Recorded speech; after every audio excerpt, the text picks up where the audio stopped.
Hi everyone, my name is Sarah and today we're going to be doing a different style of video.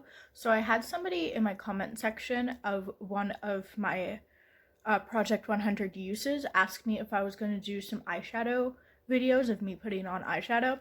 And I initially said no to this, but it's come to the point where my dad's funeral was on Friday and I since then haven't filmed anything.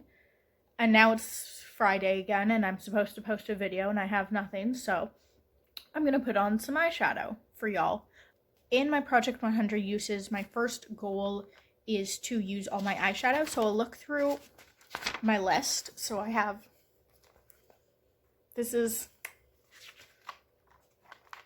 the list of all my eyeshadows. This is the first palette, these 2 pages is the second, and then I can record which ones I've used, which reminds me I need to actually put on yesterday's uses in there, but this is how I track it. And so I look at what doesn't have a check and I'm trying to get one of everything. And so right now I've done the first page. I need to use Pink Lily and Fruity. I think I've actually used Fruity and I forgot to check it off, but I can use it again. So Pink Lily in this palette is, it's one of these purple, this is Fruity, this purple here. It actually looks a lot more purple in real life. It looks very pink on camera. And Pink Lily is this one, which also looks more purple in real life. In here it's like a hot pink, but in real life it's more of a purple. It's quite pink still, but it's much more purple color. So I'm gonna do something with those. What? I'm not sure yet. Also, a couple of my makeup brushes are drying, some of the ones I used the most. So this is going to be an experience.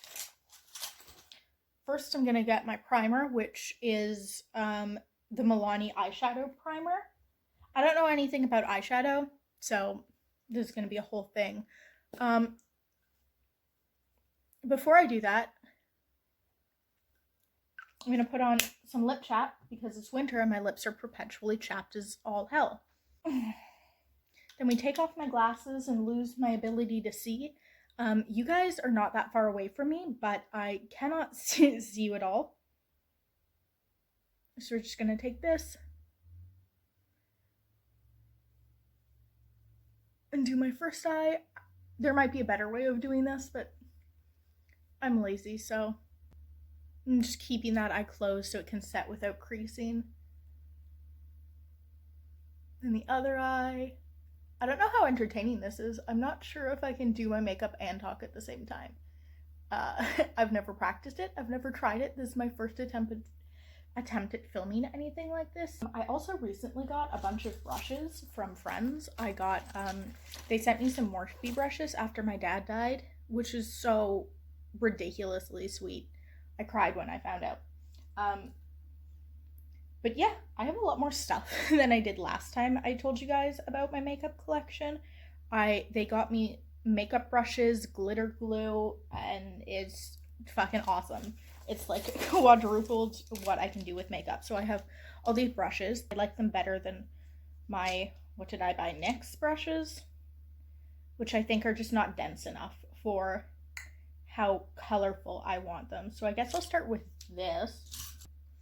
But I think I'm just gonna stick some Pink Lily on my brush and see how it goes. I don't really know what I'm doing with eyeshadow. So it just, woo, that's pigmented. Ooh, Jesus. Okay, we going really pink today. Holy shit. Okay.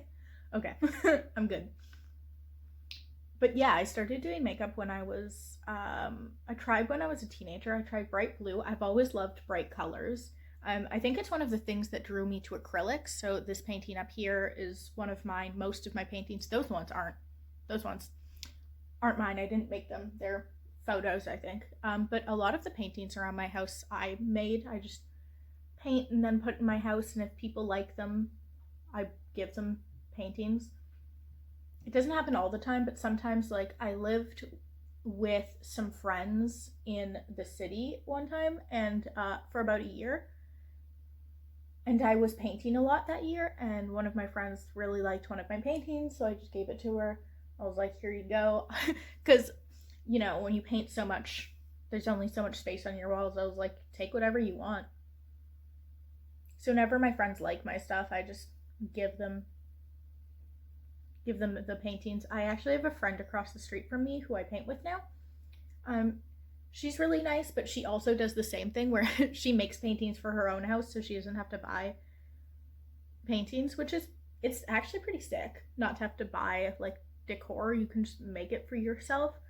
Of course, she is better at it than I am, in that she like specifically paints things for her house, where I just paint for funsies and then stick it up somewhere. So there's no real cohesion in my house, except for the cohesion I get in that I tend to do some pretty similar colors.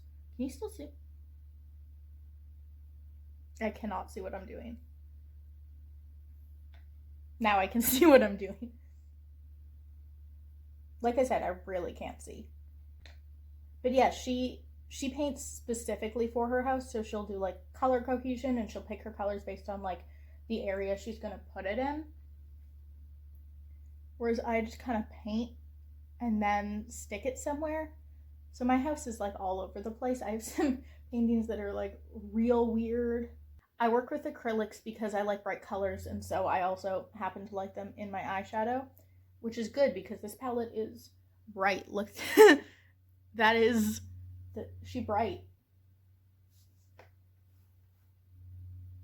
This is how close I need to be able to see my own eyes without glasses, so that's a thing. I'm using the Carnival 3 Love Tahini palette.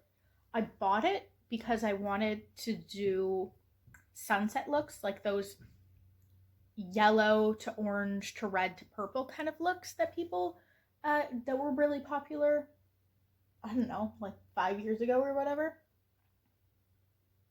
But I still think they're pretty, and I really wanted to do one of those looks and not have a lot of eyeshadow palettes, so I thought a really big palette would be good, because then I wouldn't be tempted to get more palettes to get more colors. I don't know how well that's worked in terms of like suddenly not wanting more colors. I think there's a few colors I would still like to get, but I'm not going to. I also might, instead of picking how many palettes I can get, having a quota for like how many eyeshadows I need or want. Because I think despite having only 2 palettes, this one's 40 and it's huge. It's cool in a lot of ways to have a lot of color and variation, but with how little I use eyeshadow, I don't know, harder to justify to myself. I'm gonna try this brush. I don't know if this is a good brush to use, but I want to try new things. Should I blend this out more? No, I think it's fine having a harsh line, honestly. I was supposed to use magenta and fruity. I don't have to use magenta, but I should use fruity, but fruity's so purple, and this is much pinker than I anticipated. You know what? I think I'll put fruity in the middle, and then I'll try and blend them together with magenta, maybe. But yeah, I'm thinking of like a quota for how many eyeshadows I will have instead of how many palettes.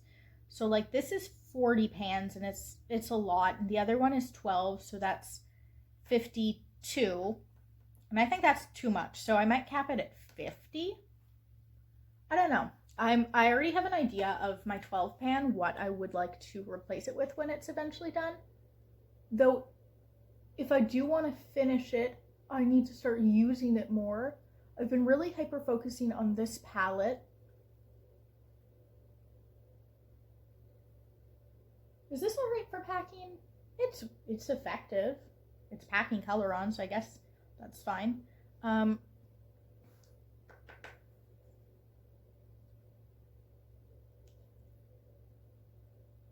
But yeah, I've been really hyper fixating on this palette because I haven't, until just this very moment, used all of the colors. Actually, I think that's a lie. I think I have used all of the colors, and I just haven't used them this year. But this is my last, other than the shimmers, which one of my updates I said that I wasn't going to use the shimmers because one of them, rum, got into my eyes and I didn't want to use it until I had a glitter glue, and I wasn't planning on getting a glitter glue until I used the palette 100 times. This palette and the other palette I own. So there wasn't a plan of having a glitter glue, so I wasn't going to use the shimmers. But now I have a glitter glue and the shimmers are fine now. They don't fall into my eyes the way they did before.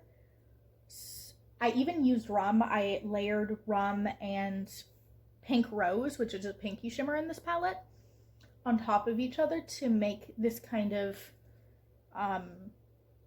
to make it match with, what did I use? Tan lines, which turned out a lot more pink on the eye than I imagined. I don't know if this purple is showing up enough. It's kind of cute though. I kind of dig it. I'm going to take this brush that was already saturated with Pink Lily and I'm going to blend it out. I haven't been talking about what I've been doing, mostly because I think it's not all that relevant because I'm not good at this. So like I shouldn't be giving you instructions is all I'm saying. But I think this look is very like 2000s. The things my mom would have bought me as a toy. I did not like girly stuff growing up. I liked some of it. I liked girly stuff when it was like creative. So like my mom would get me like art supplies or like beading kits or whatever they had when I was growing up.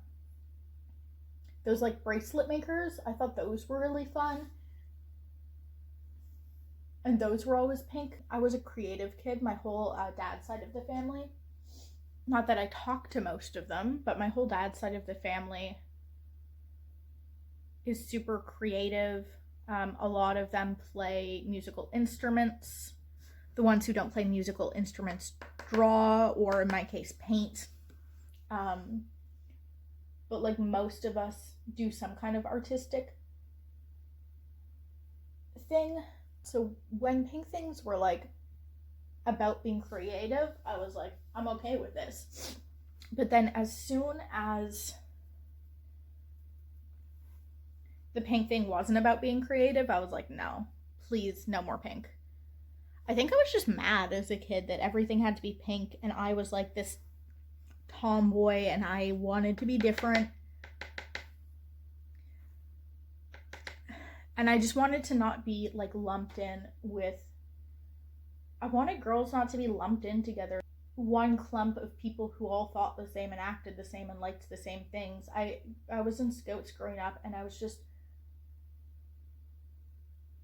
annoyed that all of the guys I was in Scouts with always treated me like I was fragile, like I couldn't do the things they did, even though I literally could and literally did do the things they did. Like we were in the same Scout troop, and so like I was out there portaging canoes just like they were. I was carrying food packs just like they were. I was like setting up tents and building campfires and all this same shit they were doing, but I was treated like I was incapable a lot of times, and I was just mad about it. And for me, I think as a kid, pink and purple packaging just represented that kind of like idea that women all had to be treated the same way.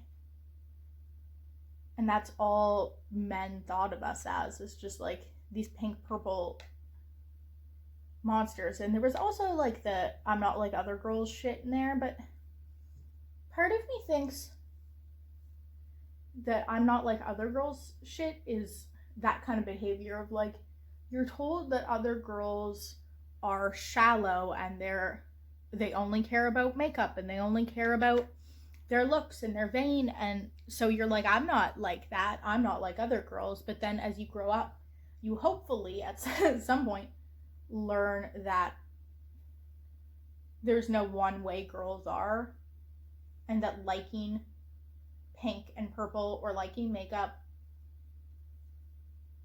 doesn't affect the rest of you. Like you can do both. You can like makeup and be intelligent. Wow. But like you're told so much as a kid that you're one or the other. And so you reject what you've been told is the other. But yeah, I remember just being mad at the gender binary as a kid. I didn't know the words for it. I didn't call it the gender binary, but like, that's what I was mad about.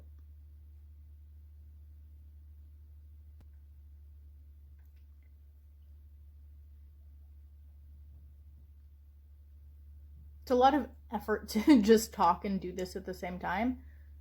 Not as much as I thought. I'm better at it than I definitely thought I'd be. I thought I'd be like quiet as fuck, but apparently I'm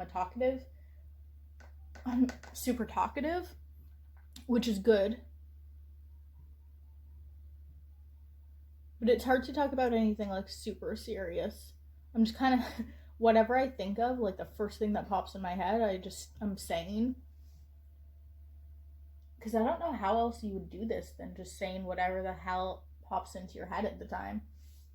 I'm just gonna do Fruity, which is the color that's on my inner, or on the inside of on my lid, like the middle of my lid. I'm just gonna add that to the inner corner. And I'm gonna use the brush to put it at the very inner part of my eye that I can't really reach with the bigger brushes.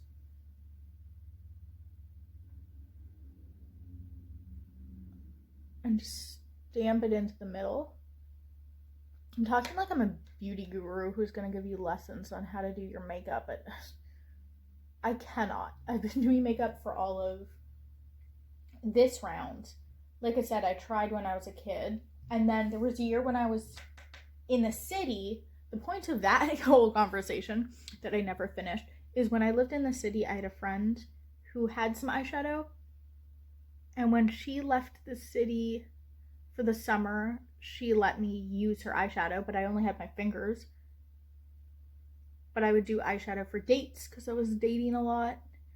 Not that I felt like I needed to wear eyeshadow for dates, but I thought it was fun. I use dates as like a self-care moment to just relax, enjoy myself, do some self-care, some like very Instagram self-care, if you will. Like the type of self-care that's like, let me just pamper myself self-care, which isn't bad. I've said this in videos before, but I'm not trying to sit here and say that pampering yourself as self-care is bad. Healthcare is obviously free in Canada, but it's not as extensive as I think some people think it is. But you can get diagnosed for free, but that doesn't mean you can actually get like a therapist for free. There's free options, and I've been doing those while in quarantine. But like there's more paid therapy than free therapy. Unless you get into a program, you do still have to pay for your own therapy in Canada. Hi. So, when I was filming, I had this whole part in my video that didn't really make a lot of sense, but I was suggesting that if you think you have a mental health disorder, to track your symptoms. So a lot of my symptoms were in my emotions. So I was doing an emotion tracker. I got an emotion tracker, and I'd record little bits about why I was feeling the way I was feeling and that kind of information. So if you have a disorder, I found it really helpful to get diagnosed when I had kind of a log that I could use to tell my therapist who was diagnosing me about, you know, I had been using this tracker for about a year before I got diagnosed.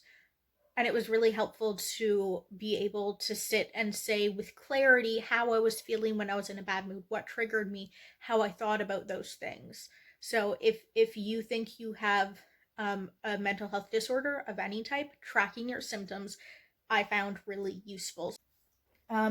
So I'm about here. Everything's pretty much done. I think I might do some glitter. Yeah, I'm doing some glitter. So the glitter glue my friends got me, which again, so fucking nice. It's unbelievable. I really, my dad died, recently. The funeral was on Friday. last Friday. It's Friday today. Last Friday, and it's just been a hard time, and my friends heard about it, and they were gonna send me flowers, but one of my friends and I were talking about makeup, and so she and a couple of other friends pitched in and got me some makeup stuff, and that's just so fucking sweet. I cried. I was like, I was so emotional, but I was like, that, it was so sweet. My boyfriend Chris came to the door and was like, did you order something? And it was from Sephora, and I'm like, I definitely didn't order something from Sephora.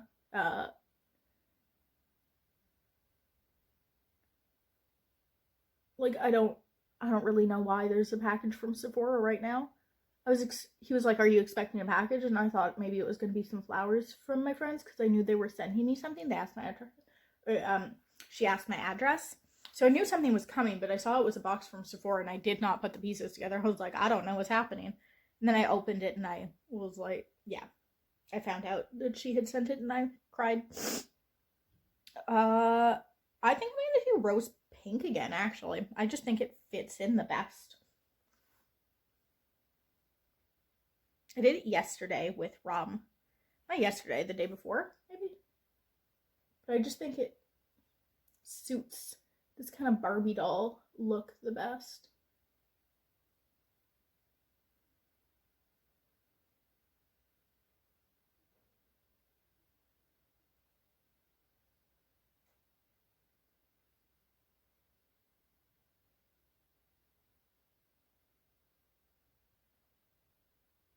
I had to go sign paperwork yesterday.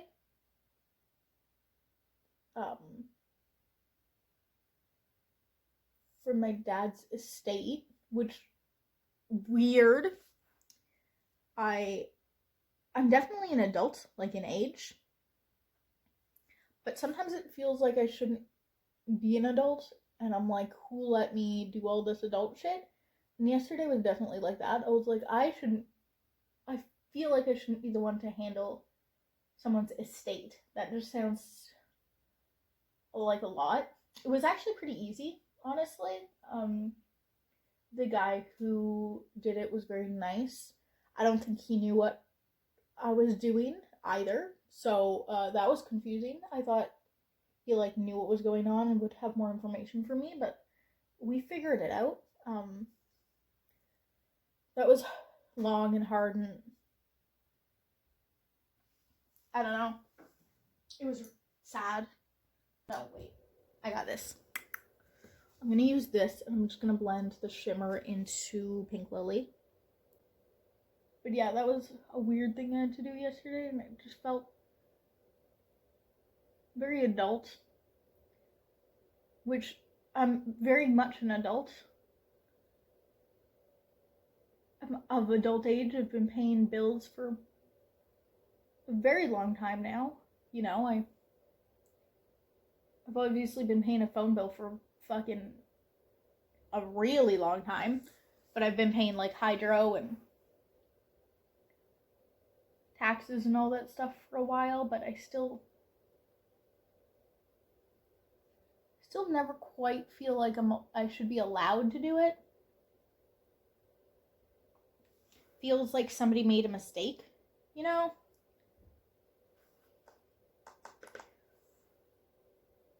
But I've heard a lot of adults feel that way, like they don't quite know how it came to be that they were allowed to do adult things, and that's very much how I feel. Especially yesterday, I was like, why is somebody letting me deal with an estate? That seems like, who put me in charge of this? And also, why didn't anyone tell me I was in charge of this?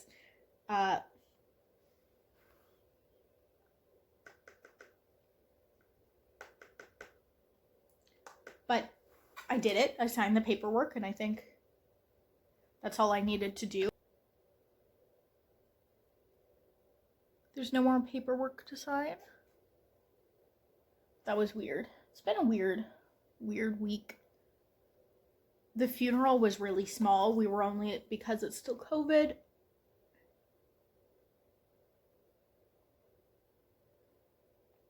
we were only allowed 10 people. This isn't my first funeral, but it is my first COVID funeral, luckily.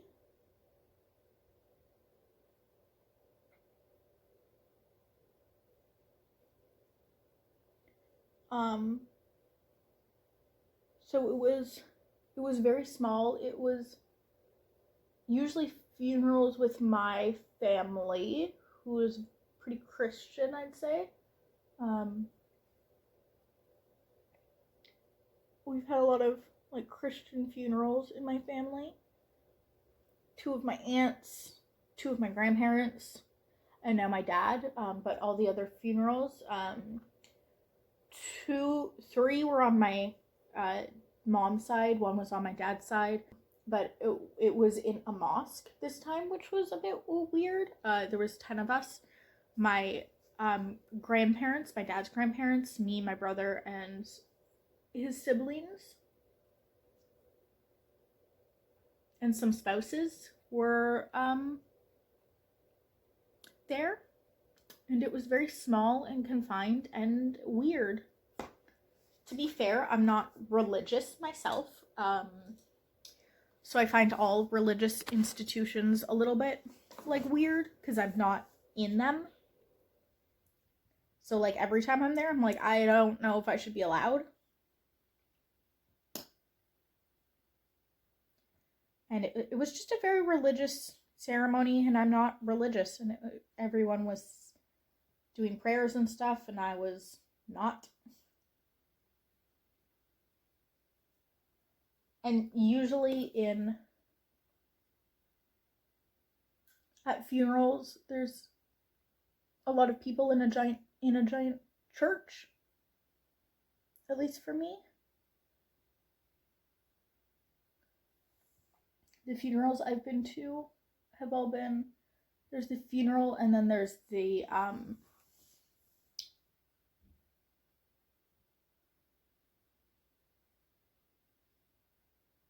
or a lot of the funerals I've been to have been the funeral, and then there's the, like, viewing of the body.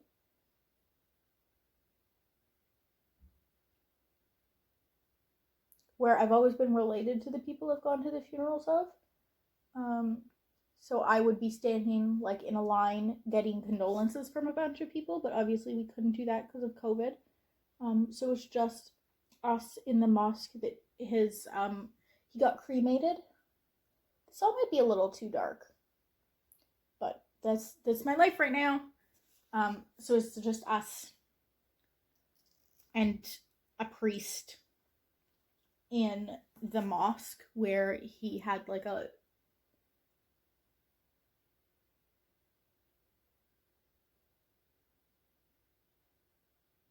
sorry, this mascara is not great. It's very, very cheap. So it's clumpy, so I usually just take my finger and run it through to get rid of any clumps, or any large clumps.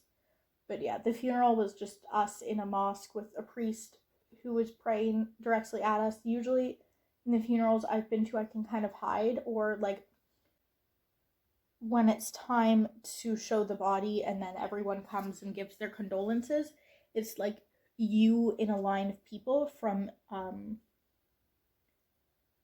the spouse, and then the children, and then grandchildren, and I've been, or like cousins, aunts, uncles, that kind of stuff.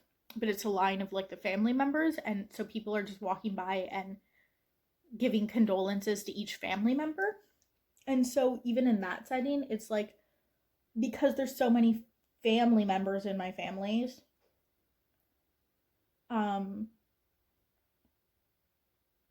even when I have been in the procession of people who is in the family who's getting condolences, it's like a line of people who are just saying, my condolences, maybe giving you a hug. Maybe it'll be like your great aunts and uncles.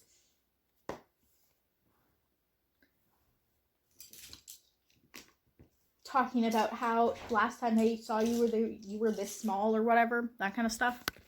But this one was just me and my close relatives. There was a lot of eyes on me, and my social anxiety said no. Anyway, sorry for the dark topic at the end. I hope you guys enjoyed. This is what it looks like. I wish it were this bright and colorful in real life, but it's not. It's still nice, but it's not quite this vibrant, which I would have loved. Anyway, I will see you guys next week when hopefully I'm more on top of things. But expect that every once in a while when I don't have a video, I might do this. So hopefully you enjoyed. Bye!